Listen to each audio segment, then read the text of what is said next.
bonsoir.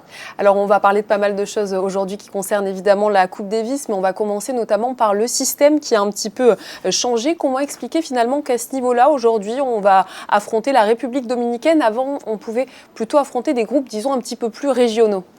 Oui, effectivement, avant la réforme de 2019, les groupes étaient répartis en plusieurs zones géographiques.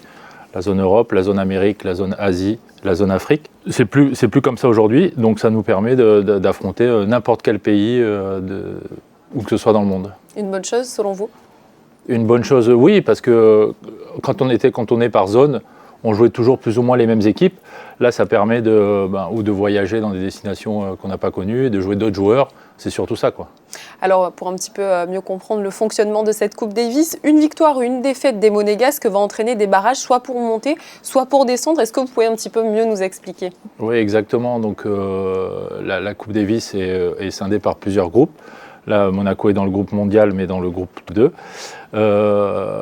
Monaco doit absolument gagner pour rester dans ce groupe, pour après accéder à un play-off pour passer dans le groupe 1. Et la même chose dans l'autre sens, pour redescendre, il y aura aussi un match de play-off pour la descente.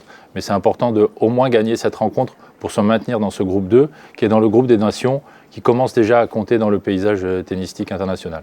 Alors justement, par rapport à cette rencontre qui va arriver à grands pas, on peut le dire, c'est la toute première fois dans l'histoire qu'on va affronter la République dominicaine. Quelles sont les forces en présence par rapport à cette équipe? Ils ont leur joueur numéro 1 qui est classé aux alentours de la 200e place mondiale, un joueur de 22 ans, donc, qui est le mieux classé sur le papier de tous les joueurs de cette rencontre. Un autre joueur avec un peu plus d'expérience, un peu moins bien classé, mais qui a été aussi aux alentours de la 200e. Donc des joueurs quand même qui sont sur le papier un tout petit peu supérieurs à l'équipe de Monaco. Mais bon, du côté monégasque, nous avons évidemment Valentin Vachereau qui a très bien joué l'année dernière, qui a été à son meilleur classement aux alentours aussi de la 250e place mondiale, Lucas Catarina, et notre équipe phare de double avec Hugo Nice qui a brillé récemment et Romain Arneaudo qui a aussi brillé mais en challenger. Alors on l'a abordé, on a reçu, c'est vrai, ce lundi sur Monaco Info, Guillaume Couillard. On a parlé notamment de la préparation. C'est vrai que les joueurs, les 4 joueurs monégasques se réunissent quelques jours seulement avant le début de cette compétition. Est-ce que c'est pas un frein, ça, de ne pas avoir trop de réflexes ensemble pour jouer?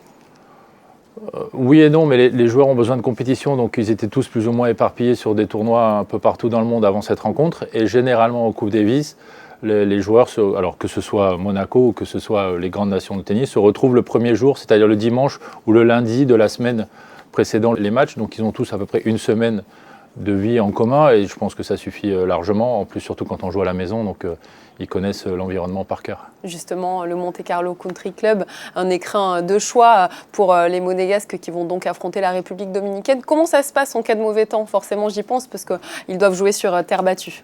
Alors oui, la particularité de cette rencontre à ce moment-là de l'année, c'est de jouer sur terre battue extérieure, qui est quand même relativement peu fréquentée à cette période-là.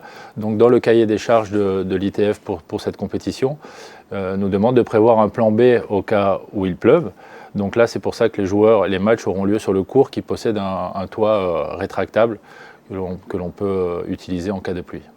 Là, je vais m'adresser à l'ancien joueur de tennis que vous êtes. Qu'est-ce qui peut faire la différence concrètement dans ce genre de rencontre? Comment les Monégasques peuvent essayer de renverser la tendance? Je rappelle la République dominicaine qui est un poil au-dessus en termes de classement. Écoutez, déjà le premier gros avantage en Coupe Davis, c'est de jouer à domicile. Donc dans leur club où ils s'entraînent toute l'année devant leur public, sur terre battue extérieure, c'est vraiment un gros avantage sur cette rencontre parce que la République dominicaine n'a sûrement pas l'habitude de jouer sur terre battue extérieure et en plus l'hiver. Et on peut compter sur nos forces en présence, que ce soit en simple et évidemment en double, qui est le gros atout de cette équipe de Monaco. De votre côté, vous êtes vous aussi en pleine préparation puisque vous allez commenter cette Coupe Davis avec Christophe Pacaud. Comment ça se passe? Parce que je suppose qu'il y a, même si vous êtes spécialisé, il y a plein de petits détails, plein de petites choses à revoir avant d'appréhender ce genre d'échéance. Évidemment, on suit déjà les résultats de notre équipe, des joueurs de Monaco, bien sûr. On regarde leur parcours et on regarde aussi les adversaires. On essaye de voir leur état de forme, s'il n'y a pas de blessés, que l'équipe soit vraiment en forme. Donc on essaye de glaner des informations un petit peu comme ça pour être prêt pour le rendez-vous de samedi. Merci beaucoup Laurent. Avec plaisir.